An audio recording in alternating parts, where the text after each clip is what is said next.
Over the past few days, I have been getting all kinds of free produce, which is amazing. It is such a blessing.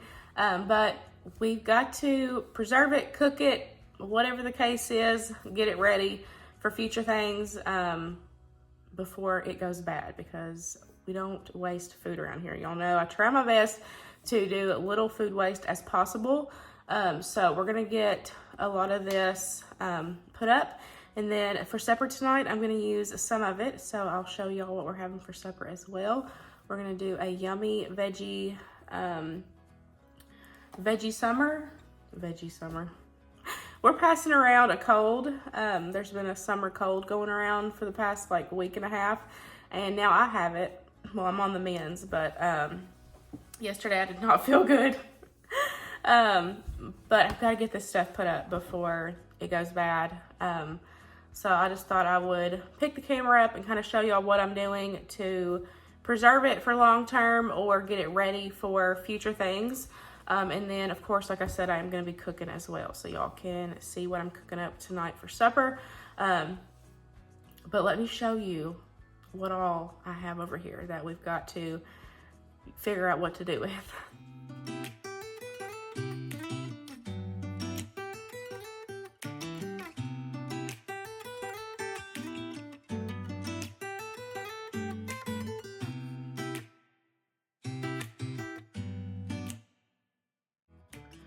So here is everything, just here on the table. So I got a box of potatoes. Super excited about that. I've actually already used a couple of these. I made mashed potatoes a couple days ago.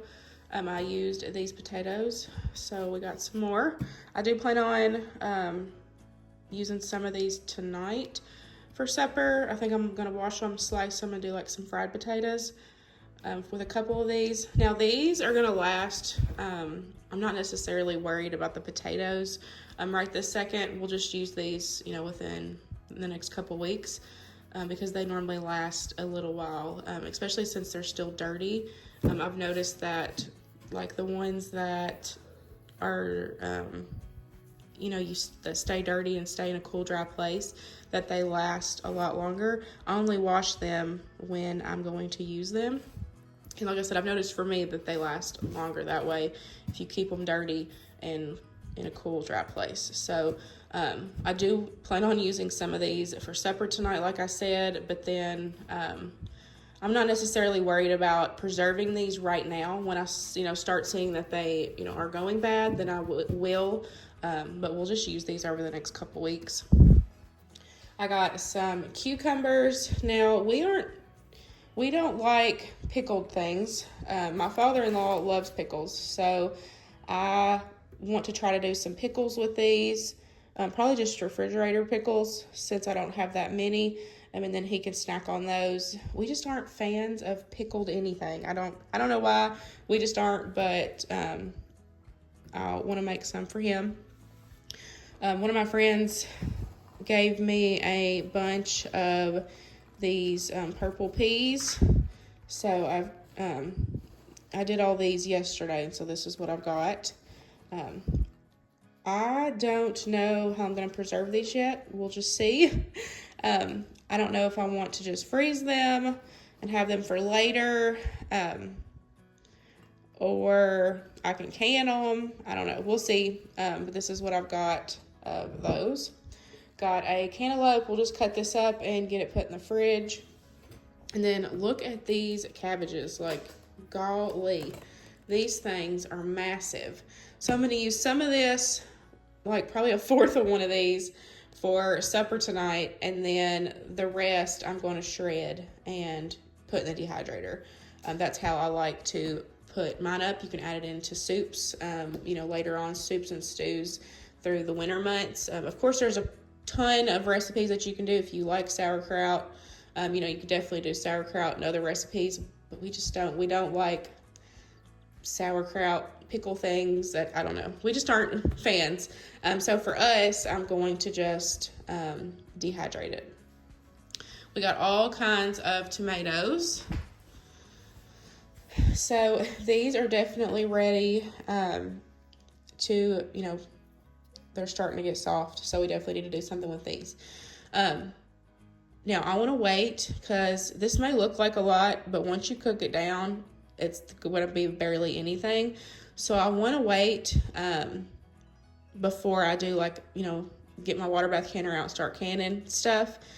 So I'm actually going to freeze these. I'm going to core them, cut off any bad spots. I might chunk them up, and then I'm just going to get them straight in a freezer bag, put them in the freezer, and then whenever I get, like, say double or triple this amount, then I will pull them out and do like a big, you know, canning day where I take the time to cook the sauce, can it, and all that. I've also got some yellow tomatoes. Now, apparently you aren't supposed to can these. They don't have as much acidity. So I'm going to freeze them and just be able to have them for different recipes later on. But y'all let me know if you have canned the yellow. They look more orange in the camera, but I guess, I don't know, they are kind of a little orangey. But y'all let me know. Y'all know I'm a Rebel canner, so if you're a Rebel canner as well, if you have, you know, canned all the different types, colors, and all that of tomatoes, let me know. And, you know, even if I mix, I'm fine with that, so y'all just let me know in the comments.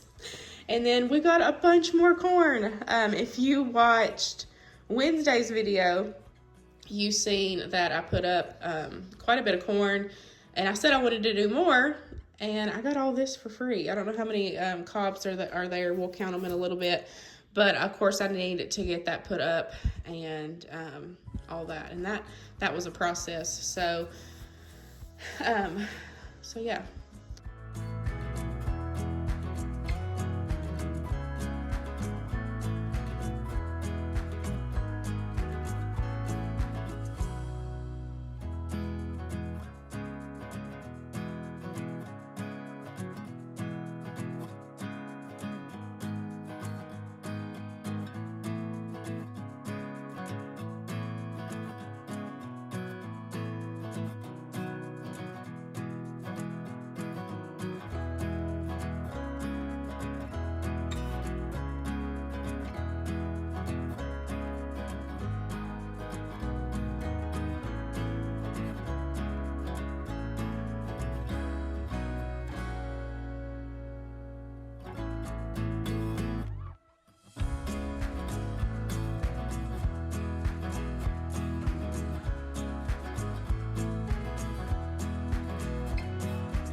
I am just washing the tomatoes, and I'm going to core them, and then I'm going to cut off any like bad spots, and then we will get them put over here. And like I said, I'm just going to go ahead and freeze them. That way I can, you know, do it later when, you know, I have more. And from what I've heard, when you pull them out of the freezer and thaw them, that the skins just fall right off. So you're pretty much just skipping a step from blanching. So that is, you know, really good as well. So that's what I'm gonna do. I'm just gonna core these and then just cut off any bad spots. And then we will get them put into freezer bags and then just get them put right in the freezer. And then, you know, maybe in a couple weeks, I can pull them out and we can, you know, do a big batch of something. Tomato sauce, tomato juice, salsa. There's all kinds of different things that I want to make. I want to make some rotel.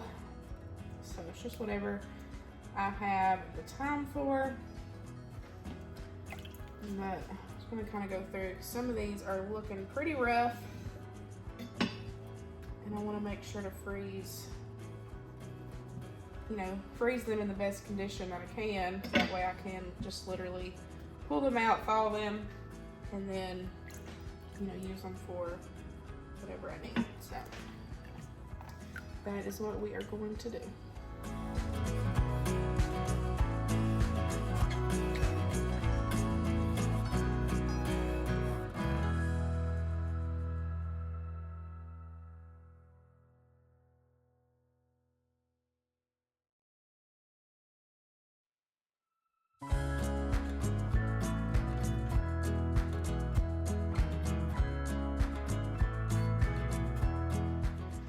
I got them all washed, cored, and then any bad spots cut out. I've got my scale here. I'm gonna weigh them and write it on the bag because there's a lot of recipes, you know, that call for 5 pounds, you know, 10 pounds, whatever, just depending on the recipe that you're using. So I'm gonna do it this way. That way I kind of have an idea on how much it is, and then, like, you know, how many bags I need to pull out for whatever recipe that I'm, you know, making at that time. So I'm just gonna get them added in here. You just add them straight in. Now I've seen videos of people literally taking them straight from the garden and throwing them in their freezer. But then I've also, you know, watched a lot of videos where they core them first, and they talk about how easy it is just to pull the skins right off after they come out of the freezer and they thaw. So that is why I chose to core them. That way they are just super easy and I can just peel the skins right off.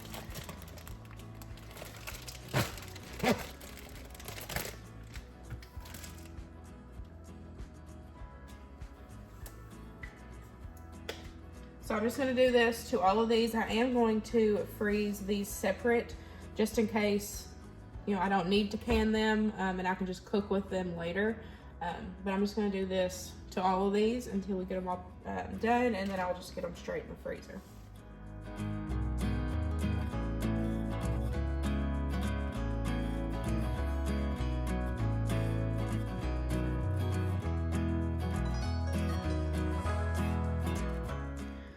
Including these, it was 19.4 pounds of tomatoes. So that is really good. So I'm just gonna go ahead and get these right in the freezer, and then of course y'all will see them later whenever I pull them out to process them. These cabbage heads are the biggest things I've ever seen. I'm going to cut, honestly, we probably only need like a fourth of this for supper tonight. And then the rest I'm going to dehydrate. Now, whenever I dehydrate mine, I don't blanch it or anything. I just cut it up and get it right in there. You can add it into, you know, soups and stews. You can add it into ramen, you know, whatever you want. So I'm gonna, since this thing is so big, I'm gonna cut it into like wedges and then kind of wash it. And then we will get it cut up. I like to do mine super thin, like shredded, and then I put my dehydrator outside. I'm just gonna fill my trays and then we'll take them outside and get them put in the dehydrator.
So in the summertime, I like to do this outside so it doesn't heat the house up. And this was only half of one of those cabbages. So this is going to take me a while, but y'all are just going to see what it looks like after this round's done, and I'll just be dehydrating cabbage for the next few days. So this is all I'm ready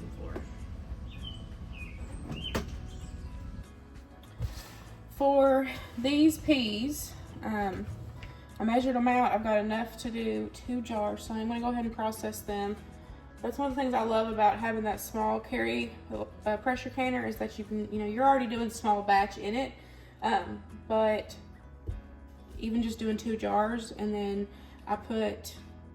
I'll show y'all over there in a second how I do it if I have less than the amount that a normal batch calls for when I'm pressure canning. So I'm just going to fill these up. So it said, I looked it up online and it said to fill the jars, which y'all know I ain't a canning tutorial channel. I say that every time, but I'm not. Y'all just make sure to do your own research. But with these being peas, it said to fill them up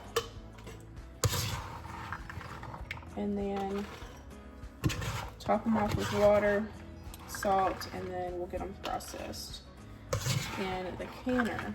Now this is something that's new to us. I've never had these before. I actually asked on Instagram what they were and if, you know, people liked them. I'm gonna have a little extra because I don't need to fill them too full. But everybody said that they're like black-eyed peas, like the taste and textures like black-eyed peas. A few people said that they like these better than black-eyed peas, so we'll see. This is all that's not gonna fit, so I may just freeze that. So I'm just gonna add in my salt, top it with water, and then we'll get them put in the canner.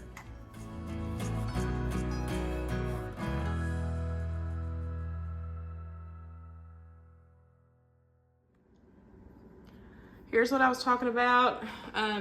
If I do, say 2 to 3 jars, I will always put like a jar in there to kind of balance it out. I always fill it with water. I put a little bit of vinegar in there. I don't prefer to can water, but if that's you, that's totally fine. You can do that and have that on your shelf. That's just not something that I prefer to do. I would rather have food in my jars. So whenever I'm doing this and I don't have enough to completely fill the canner up, I'll just put however many jars to balance it out. And then, you know, you just dump the water when it's done. You can, you know, reuse the jars later. So I'm gonna go ahead and get these 2 jars processed and we will work on something else. This is what I had left of those purple peas. I'm just gonna cook them on the stove. That way we can taste test them and see how we like them or not. All the videos that I watched said they cook them like pintos, so I just added a little bit of bacon grease in there to start. I'll taste test later, and then I'll add other seasons if I need to. It's a little busy around here. Got the washer going, the canner going, so I still hope y'all can hear me. I'm gonna go ahead and cut up these cucumbers. I think I'm gonna do spears since they're so big. And I'm just doing these for my father-in-law, so I'm just gonna do them in the fridge and see how they turn out. The recipe that I am following, I'll have linked down below. But I'm just gonna cut these up and then I'll get the brine ready. And I do need to run and get some dill. I don't have any dill and I don't have any peppercorns, so I will have to run and get those 2 things. But it is literally pouring the rain right this second, so I'm gonna wait and see if it will stop before I go out in the rain.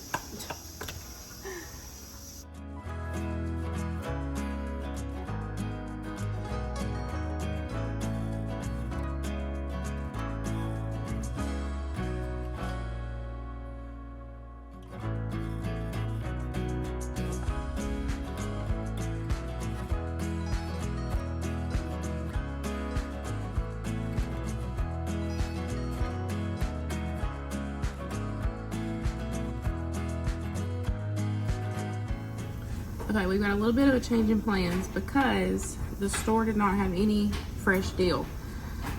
So I picked up one of these Mrs. Wages. I love the pizza sauce and the salsa of this, so I thought we would give this a try. This is the sweet pickles. Now I know I don't have near as much cucumbers as this brine calls for, but I'm gonna go ahead and make this whole batch, use what I need, and then give the rest to my mom because she has a ton of cucumbers as well. So it should balance out. I'll call her and have her come by and get the rest. Okay, that's fine. Go back. I'm talking to myself. for now until it gets on YouTube. So I'm just going to follow the directions on the back of this package and then just get these processed. It says that it makes 7 quarts.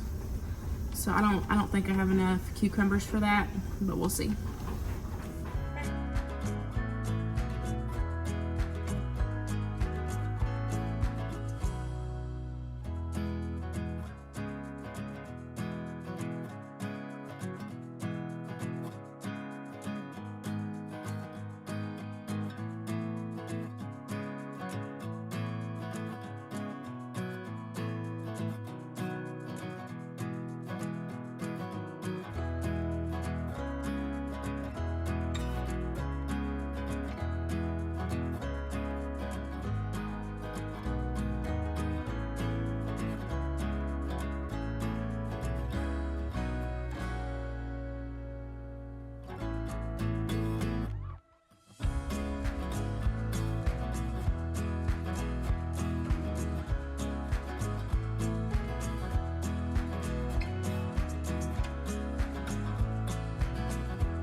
This is all of the brine that I had left, not too much.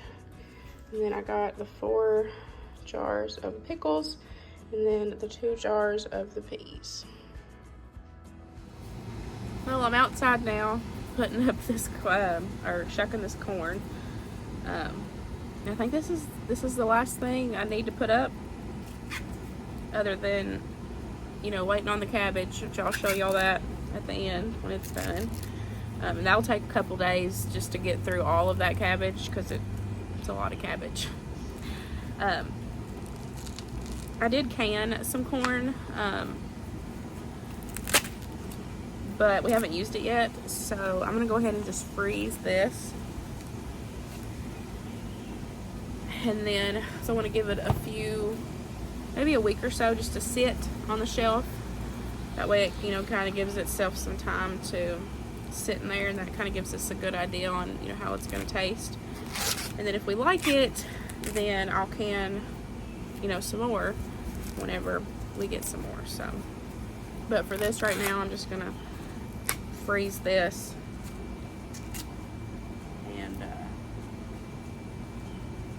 And then we'll use a couple for tonight. I don't know if they want, I need to ask how they, if I'm just gonna boil it, they eat it off the cob, or if they want me to cut it off the cob, we'll figure it out. But we will be cooking supper tonight too, so I need to get this done, get these shucked, and then I'll start on supper, and I'll have to process these after.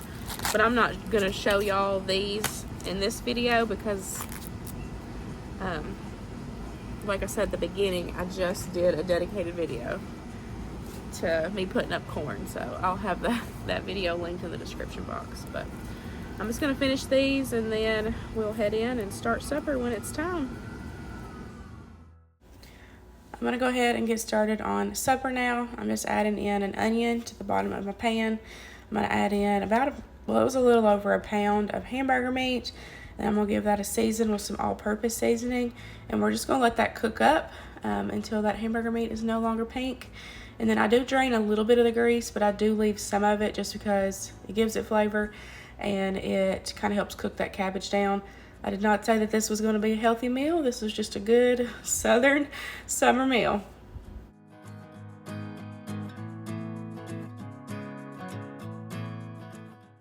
These are the potatoes that I'm using. I'm using some that I showed y'all at the beginning, and then these purple potatoes are actually ones that I grew. They were so pretty inside. At the beginning, I said I was gonna fry these, but actually my stove was completely full with everything else, so I ended up just roasting these in the oven. Whenever I roast them, I just toss them in some olive oil, whatever seasonings of choice, and then I just get them put in like a 400-degree oven until they're cooked through. I love roasted veggies, and these, I don't know, these potatoes were so much better. I don't know if it's because they were free or they were locally grown or what. And even these purple potatoes, they were so good. I'm so glad that I was able to grow my own potatoes and get some locally because these were delicious.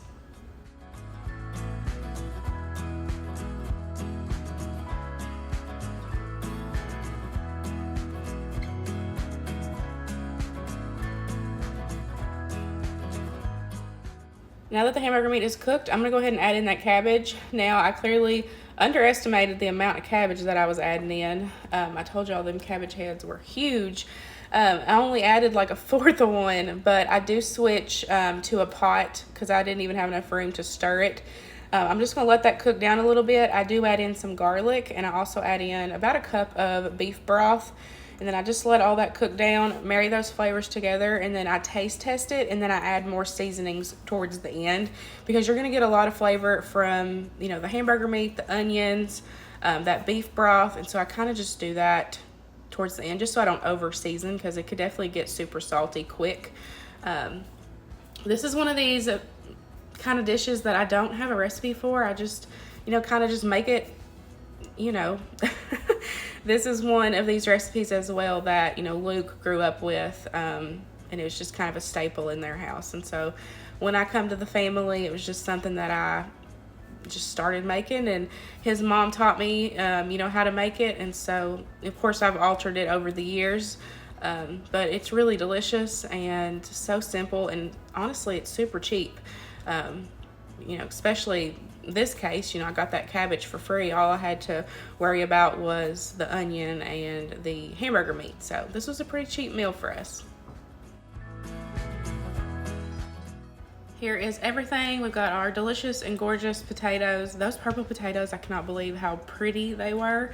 Got the cabbage and hamburger. Those peas were so good. If you've never tried them, definitely try them. Definitely going to try to grow some next year if I can, or going to try to get some from the Amish because those were so good and I definitely need those in my pantry. And then we had the corn. This was such a delicious, amazing summer Southern meal.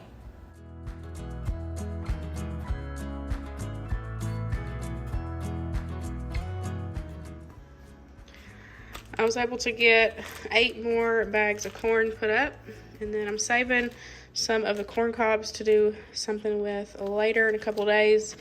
I'm not sure what I want to do, but there's a lot of different things that you can do.